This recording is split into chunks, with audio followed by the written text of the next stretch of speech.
Okay, good day mga ka-Airsoft, good day mga kabigman.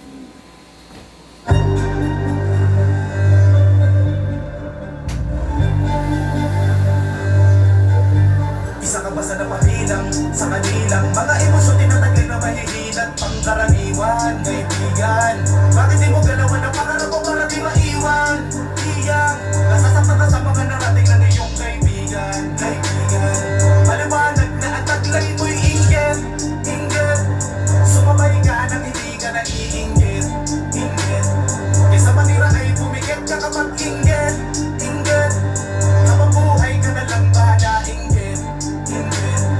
Pakila sa'yo ang mga katagang inggit. Sila sa tabi-tabi, mga galawan na peke at tae-tae. Sa personal para bang magkaibigan kami, pero salita suportahan eh wala silang pake. Kaya ba't ako susuporta? Kung wala ka na magkwenta, dapat nga ay burahin kita sa social media. Pero di ko ginawa para mas makita mo kung paano ang mga gawa ko ay bumenta dito sa pilitan. Pero choice ko na maibulat ka. Oo, ikaw na nakatanawan kapag sa bahaw pingin at sigaw, sumabulat na aking mga plano at nakita mo na malakas. Ingit mo sa akin ay patago lumalabas. Walang silver respeto mo na peke kahit napag sigawan mo na abot-abot langit siya kataas. Sa loob na palabas mo pakikit sa may pero patago. Pero magaling to lumaro kasi kaya kong magpatay mali siya. Teka, narinig mo ba kapag mali siya? Baka paano buhay lamang nakanta ay magkakapali-pali siya. Kapag naramdaman niya na dinis siya, malaman na magkaroon siya ng amnesia. Isa ka ba sa napabilang sa kanilang mga emosyon tinatagay na mahihilat pangkaraniwan, kaibigan? Bakit di mo galawan ang pangarap mo para di maiwan? Iyang nasasaktan ka sa mga narating ng iyong kaibigan, maliwanag na ang taglay mo'y inggit, sumabay ka nang hindi ka naiinggit, kaysa manira ay pumikit ka kapag inggit, habang buhay ka na lang ba na inggit. Pakila sa'yo ang mga katagang inggit. Dami na nila mga naglisaw, katwiran parang isaw. Tuloy daw sila, talaga kasi like and share sa obra mo'y di daw sukatan ng putang samahan. Bakit pre, ano ka ba, banban? O sadyang di mo malulok bugok, nakakilala mo'y may hawak na hagdan. Kung sino pa yung mga di kakilala, sila pa yung todo na humihila. Ganun ang dapat balikan ng pakisama. Sa inggit at kumilala to pakisama. Sa mga panaginip nyo, mga plastic todo sa batian. Pero sa suporta, ikipagkakaitan, litik makakongrats sa oras ng anihan.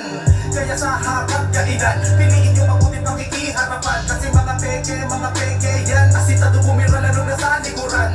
Pasensya na masakit, akong magsalita at parang medyo mapait. Pero ito ako mabuti sa mga mabuti. Real talk, mapait ako sa mapait. Isa ka ba sa napabilang sa kanilang mga emosyon tinatagay na mahihilat pangkaraniwan, kaibigan? Bakit di mo galawan ang pangarap mo para di maiwan?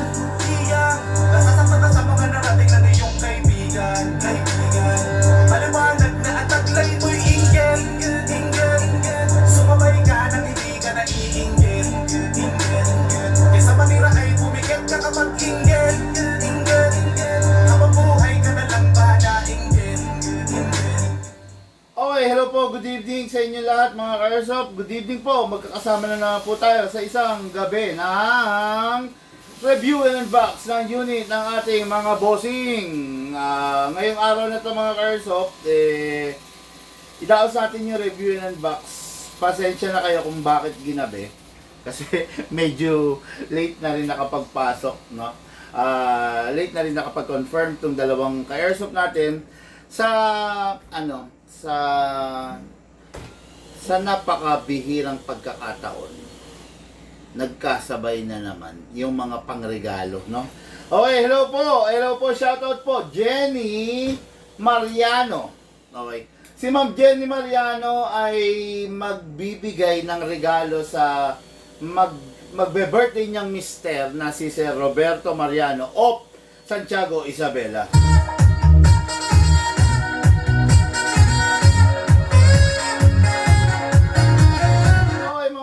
No, si Ma'am Jenny Mariano kasalukuyan nasa Abu Dhabi. Okay, so magbe-birthday yung mister niya. So gusto niyang regaluhan ng airsoft, no? Si Bossing totally wala pang alam pagdating sa mundo ng baril. Kaya lang gusto niyang mabuksan, no? Nakakatuwa, no? Kasi biruin niyo, no? yung madam pa natin, si madam, yung babae pa, yung mismong nagbubukas, no? Parang nagpupush dun sa lalaki na na mag-airsoft, no? Nakakatuwa lang, ang sarap lang sa pakiramdam kasi merong mga taong ganito. Okay? Madam Jenny Mariano of Santiago, Isabela, ito na po yung request mo. Iga-grant na po natin review and unbox ng unit ng iyong mahal na Mr. Roberto Mariano of Santiago, Isabela. Okay, unit ng ating ka-airsoft, no? Roberto Mariano of Santiago, Isabela, na ni-request na kanya misis is the Glock 17 Gen 5. Okay, Glock 17 Gen 5 yung legal version. Glock 17 Gen 5 yung original version, yung high-end edition. Okay, makikita nyo, fully licensed by the Umarex. This is an SRC Umarex collaboration. Collaboration ng dalawang higante sa mundo ng airsoft. Okay? Fully licensed po yan, mga airsoft.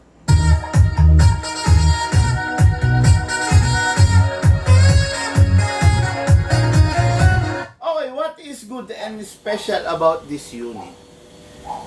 Itong Glock na to, since ito yung pinaka high-end sa lahat ng Glock, capable of 3 types of gas. Ito lang pwede siya sa 12 kg, pwede siya sa 14 kg, and pwede siya sa CO2. Okay? Yun ang special features nito. Kasi yung laman loob nito is napakaganda. Okay? Pag yung mga high-end version na ganito, hindi sila gumagamit ng recycled alloy. Ang ginagamit nila is yung talagang masasabi nating mga malulupit na, how do you call this? Materyales na talagang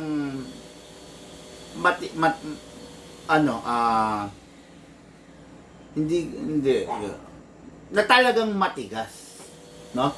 Materyales na talagang masasabi natin na hindi tinipid, quality materials. Ano ba yung tinipid?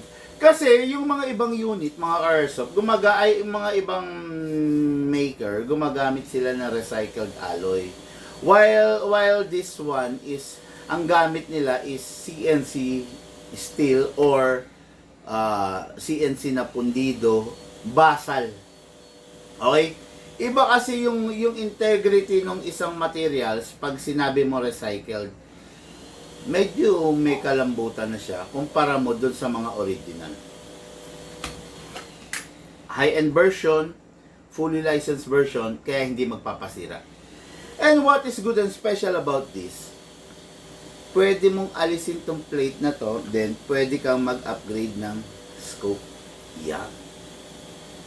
Ganyan na magiging pormahan yan. Okay?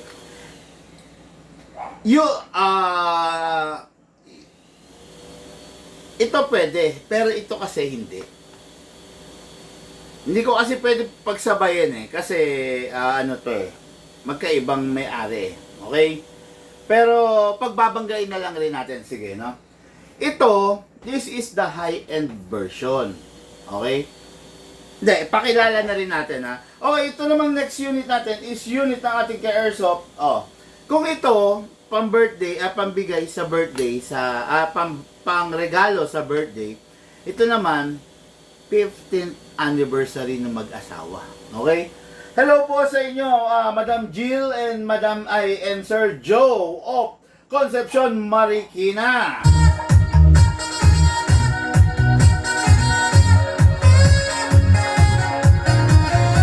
Okay, ang unit naman nitong mag-asawa na to is the Glock 17 Gen 5 by the WE. Okay? Yan, ngayon, pagbanggain natin. This is a Taiwan model. Yan na, Taiwan model. High-end Taiwan naman to. Okay? Kung mapapansin nyo, magkamukha naman sila di ba? Pero ito Yan. Pero ito, kung mapapansin ninyo, merong markings. While ito, wala. Okay? This is a fully licensed, pero ito hindi. Yan, yun ang pinagkaiba nila. Okay? Fully licensed, ito hindi. Okay? Look, ang lamig ng mga magazine to, pakiayos nga muna. Magkokrono ko eh. Ito. Yan. Magkokrono ko. Yan. Fully licensed, okay? Ito hindi. Ayan, tignan nyo ha. Makikita ba sa camera yung difference? Hindi kita. Ito. Lapit natin. Okay, yan. Lapit natin ha. Ayan, makikita nyo ha. Ayan. Kita ba? Ayan. Makikita nyo ito. Walang tatak. Ito meron. Okay? Parehas Taiwan to. Itong isa high-end, itong isa low-end Taiwan lang. Okay? Itong isa pwede sa 12, 14, and CO2. Itong isa pang 12 lang. Itong isa pwede mo lagyan ng scope, itong isa hindi. Okay? Ayan. Yan yung pinagkaiba nila.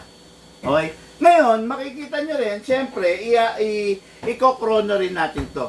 Kaya dun sa mga fake news na lumalabas na sinasabi na ang WE is nakaban, ang WE restricted, ang WE is pinull out na. So, wala pong katotohanan yan.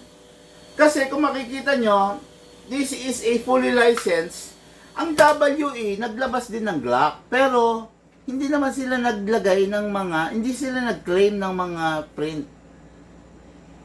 Diba? Wala silang inilagay na Glock dyan. Although kamukha sila ng Glock, pero hindi nila kine-claim na Glock. Hindi katulad ng mga China version, yung mga imitation, yung mga replica, yung mga, sabihin na natin ano to, yung mga budget mill, China and ENC, double bell, naglagay kasi sila ng Glock dito. Diba? Pero tignan niyo ito, wala siyang nakalagay na Glock. Ang authorized lang na maglagay ng Glock is yung mismong license na kumpanya, which is the Umarex. Ayan, no? Yan, di ba? Ayan, no? Kita nyo naman siguro, di ba? Pero kung makikita nyo to, wala. Okay? At yan, yung i-demo yung test fire natin ngayon. Okay?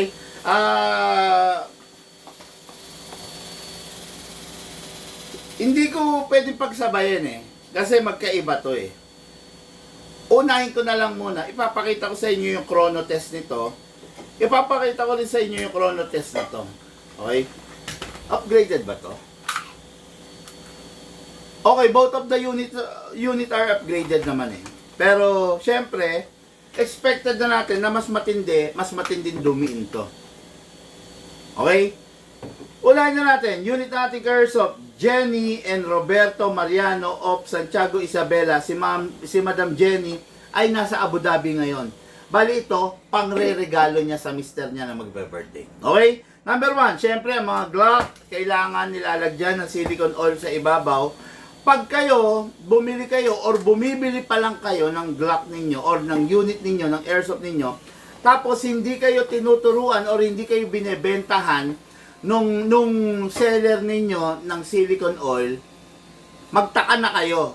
Ibig sabihin, napunta kayo sa seller na walang alam sa Airsoft. Okay? Ang unit, kailangan nilalagyan talaga ng silicone oil.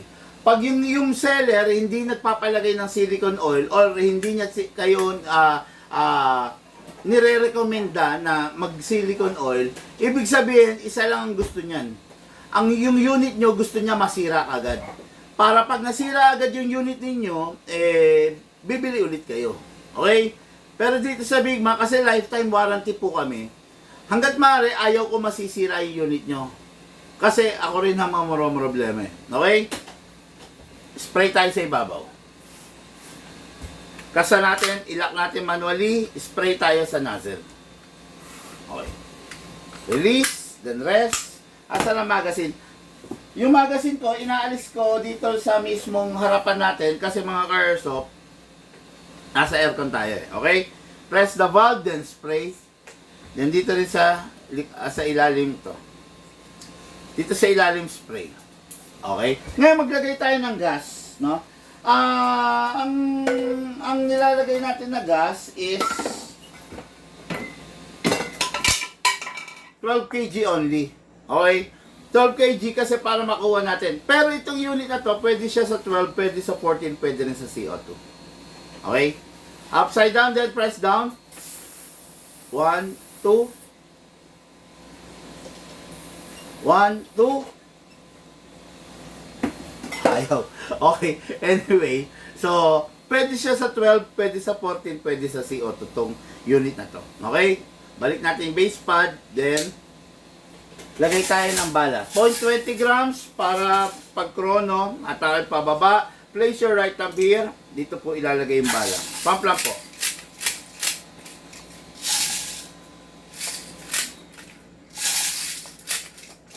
Pag ano nga, ipaglagay mo ako ng 14 kg rito. Wala na akong 14 kg. Ha? Ngayon, pasok sa unit.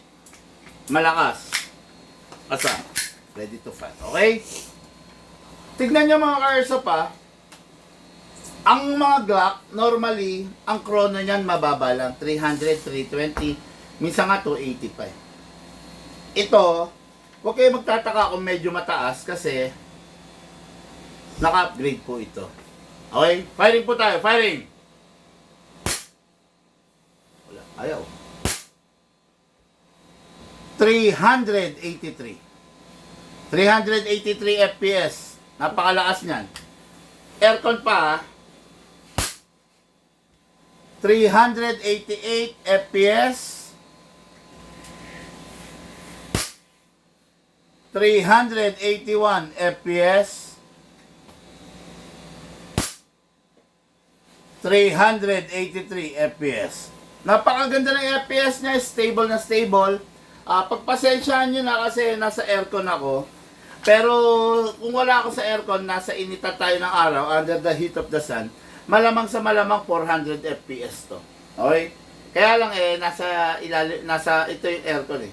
Okay? Firing po tayo mga ka-airsoft. Ito yung high-end version ng Glock. Ito yung fully licensed version ng Glock. Hindi po to China, hindi po to budget meal, hindi po to mumurahin. Firing po tayo.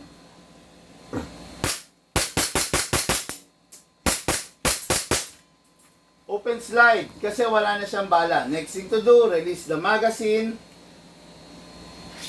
Then release the slide. Then rest the hammer by pressing the trigger. Unit natin ka-airsoft, Madam Jenny, pangre-regalo po dun sa mister niya, Roberto Mariano. Okay? Taga Santiago, Isabela. Yung unit natin, pag wala nang lamang bala, itatabi mo na, make sure, pasingawin mo rin. Okay? Unit natin ka-airsoft.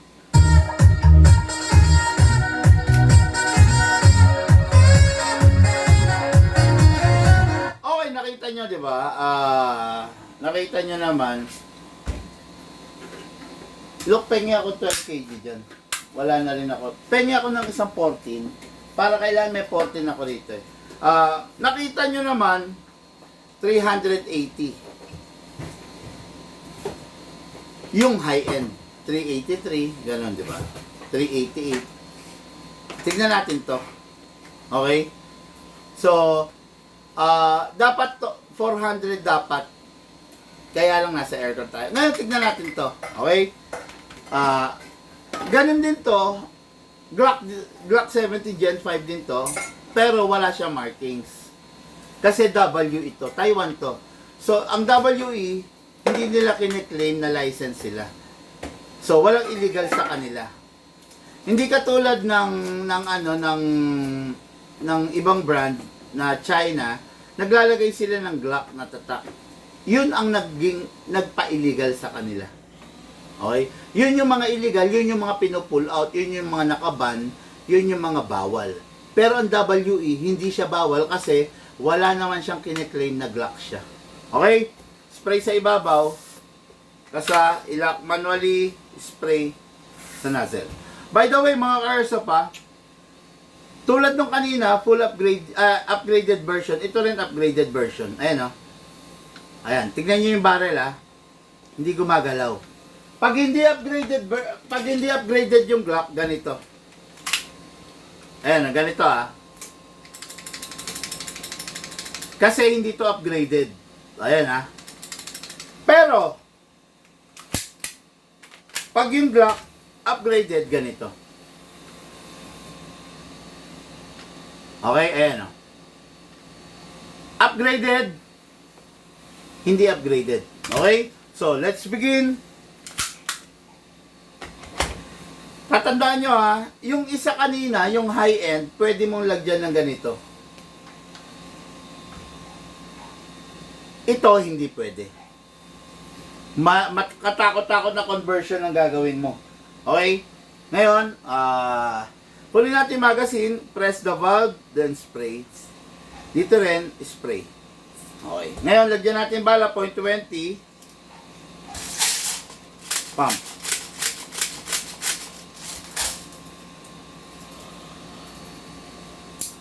Hindi ka na gano'n pupunuin. Okay? Asan yung 12 kg? Akin na. Hindi, pahing bago. Wala na to Pahing akong bago. Okay.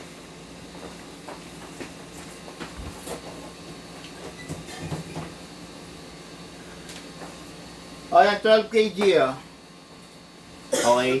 Wag ninyong itutulad to sa high-end yung kanina kasi, pwede siya sa 12 kg, pwede sa 14, pwede CO2. Ito pang 12 kg lang to. WE lang kasi to. Upside down, then press down. 2 seconds only. 1, 2. Okay? Mga ka-airsoft, full upgrade to, pero hindi pa rin siya allowed na gamitan ng mga matitinding gas. Okay? Kahit full upgrade siya, ilimit pa rin natin yung expectations natin. Okay, ngayon firing po tayo. Chrono na rin natin, para Actually, hindi naman nagre-request ng chrono yung Airsoft natin, yung madam natin. Kaya lang, ay chrono na rin natin para for comparison. Unit to ng ating Airsoft, Madam Jill and Bossing Joe of Concepcion, Marikina. Pasok. Kasa. Ready to fire. Firing po tayo, firing.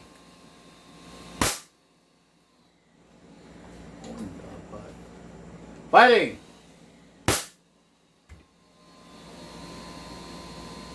Ayaw. 277.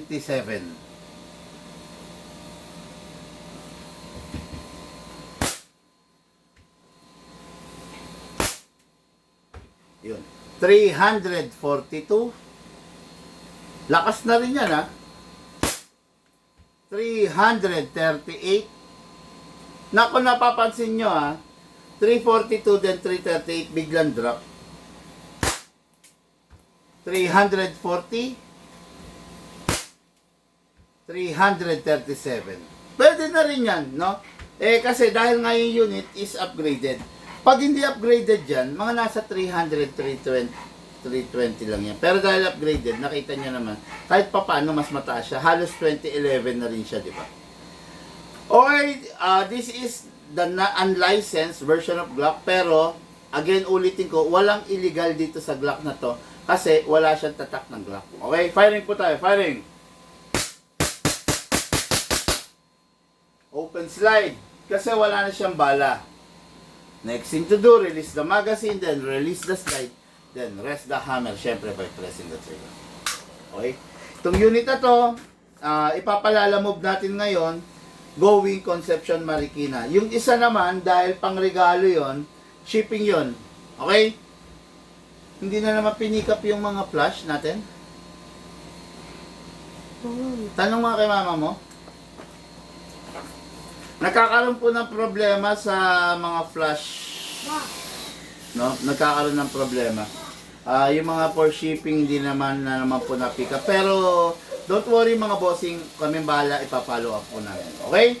Maraming salamat po sa inyo mga ka-airsoft kong minamahal sa pagsama nyo sa akin, no? Ngayong gabi na to. Boss Big Man, good evening po. Sabi ni Ian Eugenio.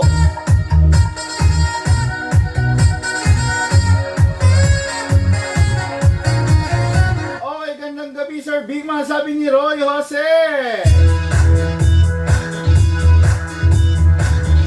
Wendell Suela, Boss, Pit Viper, Sun Viper or Combat Master? Ano pong gusto nyo sa Pit Viper, Sun Viper or Combat Master? Pakilinaw lang po, no, bossing? Mga airsoft, lahat po tayo nagmula sa iba't ibang larangan. Pinagbuklod, pinag-isa ng iisang libangan. Yung po ang paglalaro ng airsoft. Atid po sa inyo ng inyong lingkod, Bigman.